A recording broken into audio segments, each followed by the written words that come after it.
craft cuties, welcome back to my channel. My name is Courtney. If you are new here, welcome. Please stay a while. Don't forget to hit the like and subscribe button and the notification bell so that you know when I post new videos. Okay? In today's video, one of our CC fam reached out to me and said, hey, can you show me how to store some shoes? 16 to 20 pair of shoes. And so that's what we're going to do today. So this is not a build yourself a storage unit, a closet system, shelves kind of thing. This is something that's quick and crafty and creative. Okay, we used all our creative juices to put this thing together. Now, if you want to build yourself a closet system, go right ahead.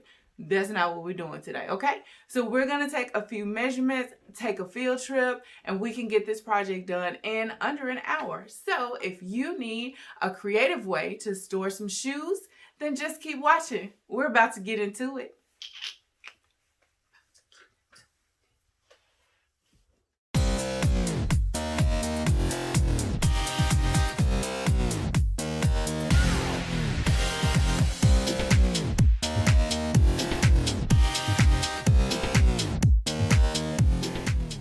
To begin this project, you're going to identify a space in your closet where you would like for your shoe rack to be.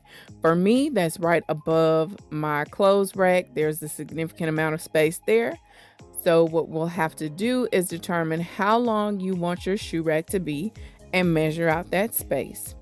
Now, get some help with this part because I almost broke my neck on this ladder trying to measure it out. But we got it done. I think I was at 76 inches. We're going to take a field trip to Target, one of my favorite places. And you're going to look for your home improvement section where the curtain rods would be. So that's where we're going to end up. Once you get to the curtain rod and the tension rod section, you are looking for a cafe rod. Don't trip on my gloves. I'm not out here in these coronavirus streets trying to catch corona. But what you'll need, and you see here, is brackets. So you want to make sure that you choose a rod that has brackets. You see the measurement over in the corner.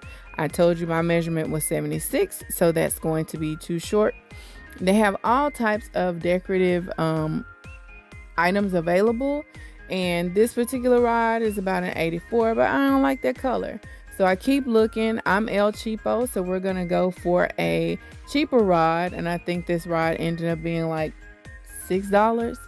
And I used 2, and 3 brackets came with each rod.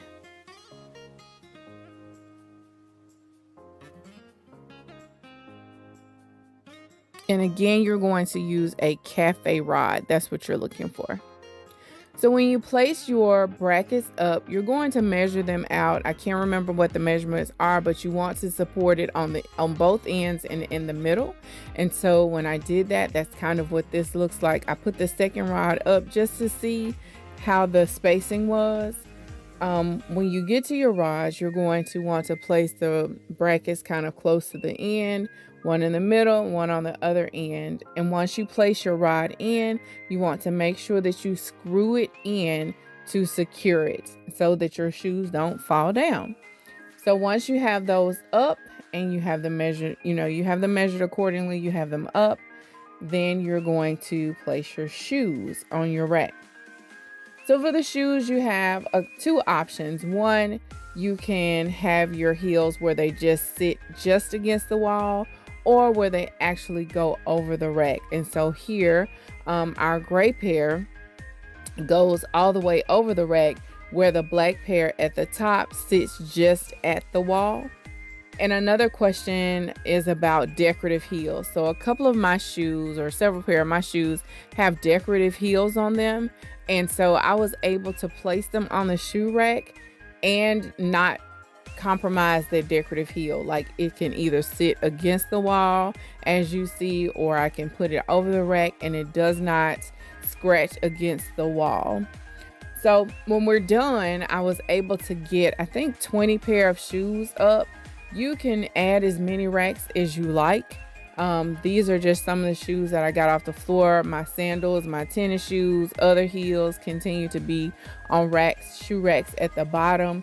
But this is a creative way to kind of utilize some of the space that you would normally use and to get those shoes up off the floor so that you can see what you're looking for.